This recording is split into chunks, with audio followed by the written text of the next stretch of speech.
dalam Al-Quran. Hadis yang ke-13.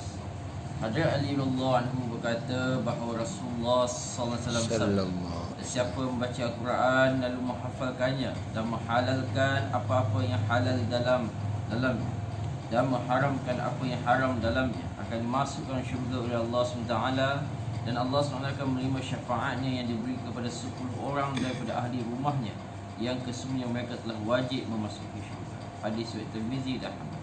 Ada Ali radhiyallahu anhu berkata bahawa Rasulullah SAW bersabda, siapa yang membaca Al-Quran lalu menghafalkannya dan menghalalkan apa yang halal dalamnya dan mengharamkan apa yang haram dalamnya, akan masuk dalam syurga oleh Allah SWT, dan Allah SWT akan menerima syafaatnya yang diberi kepada 10 orang daripada ahli rumahnya yang kesemua mereka telah wajib memasuki syurga.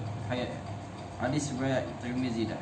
Keterangan, sebagaimana seorang mukmin insya-Allah akan masuk ke syurga walaupun telah menanggung segala azab akibat daripada amalan-amalan yang buruk. Namun fadilat untuk para hafiz ini adalah dari segi permulaan kemasukan ke dalam syurga.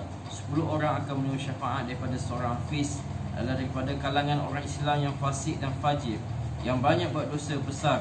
Ini adalah kerana sememangnya tiada sebarang syafaat untuk orang kafir. Allah SWT berfirman, innahu man yushrik billahi faqad harramallahu alaihi jannata wa ma'wahun nar wa ma lizzalimin min ansar. Bahawa siapa yang bersekutukan Allah SWT dengan satu yang lain, maka sesungguhnya Allah SWT mengharamkan kepada syurga dan tempat kembalinya ialah neraka, dan tiada sebarang penolong pun bagi orang yang berlaku zalim. Al-Maidah 72. Di tempat yang lain Allah SWT firman, maka lin nabi wallazina amanu ayastaghfiru limusyrikin. Tidaklah dibenarkan bagi Nabi SAW dan orang yang beriman meminta ampun daripada orang musyrik, sekalipun orang itu kaum kerabat sendiri. Sudah nyata bagi mereka bahawa orang musyrik itu adalah ahli neraka. At-Taubah 1:3. Dapat juga ayat yang lain semakna dengan ayat di atas. Ayat Al-Quran dengan jelas mengatakan bahawa tiada keampunan untuk orang musyrikin. Oleh kerana itu syafaat daripada para hafiz adalah khas untuk orang Islam yang pasti akan memasuki neraka kerana perbuatan-perbuatan maksiat mereka. Mereka yang inginkan keselamatan daripada neraka tapi mereka sendiri tidak hafiz dan tidak dapat mengingati Allah Al-Quran, patutnya sekurang-kurangnya menjadikan salah seorang daripada keluarga terdekat mereka seorang hafiz. Mulai keberkatan hafiz tersebut, mereka juga akan terpelihara daripada balasan sisaan akibat amalan-amalan mereka yang buruk. Betapa besar nikmat Allah SWT ke atas dia, bapaknya, bapa, saudara dan datuknya, sama ada sebelah bapa atau ibunya, semuanya hafiz Al-Quran. Allahumma izzifari. Ya Allah, tambahkan dan tambahkanlah dari nikmat-Mu.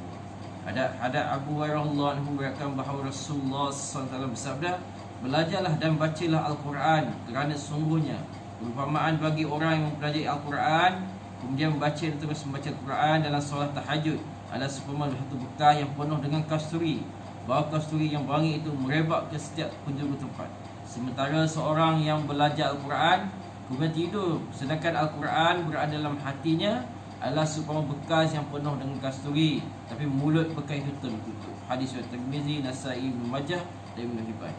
Hadis Abu Hurairah radhiyallahu anhu bahawa Rasulullah SAW bersabda, belajar dan bacalah Al-Quran kerana sungguhnya perumpamaan bagi orang yang belajar Al-Quran kemudian membaca Al-Quran dan solat tahajud adalah seumpama batu bekas yang penuh dengan kasturi. Bau kasturi yang wangi ini merebak ke setiap penjuru tempat. Sementara seorang yang belajar Al-Quran kemudian tidur, sedangkan Al-Quran berada dalam hatinya, adalah seumpama bekas yang penuh dengan kasturi, tetapi mulut bekas itu tertutup. Hadis riwayat Tirmizi, Nasa'i, Ibnu Majah dan Ibnu Hibban. Keterangan ini bermaksud bahawa seorang yang mempelajari dan memelihara Al-Quran dan pada waktu malam membaca Al-Quran dalam solat tahajud adalah seumpama bekas kasturi yang terbuka. Baunya mesemerbak ke seluruh tempat dalam rumah. Demikianlah keadaan membaca Al-Quran daripada seorang hafiz, kerana seluruh rumah itu akan makmur dengan cahaya kerohaniannya dan keberkatannya. Sekiranya hafiz itu tidur atau tidak membaca Al-Quran kerana kelainan, maka Al-Quran yang adalah hatinya masih lagi upama kasturi. Kelainan itu membawa kerugian, hanya sekadar orang lain tidak mendapat keberkatan daripadanya. Walau bagaimanapun hatinya masih terisi dengan kasturi daripada Al-Quran. Masya-Allah. InsyaAllah. Bagaimana dapat kita amalkan, dapat kita sampaikan.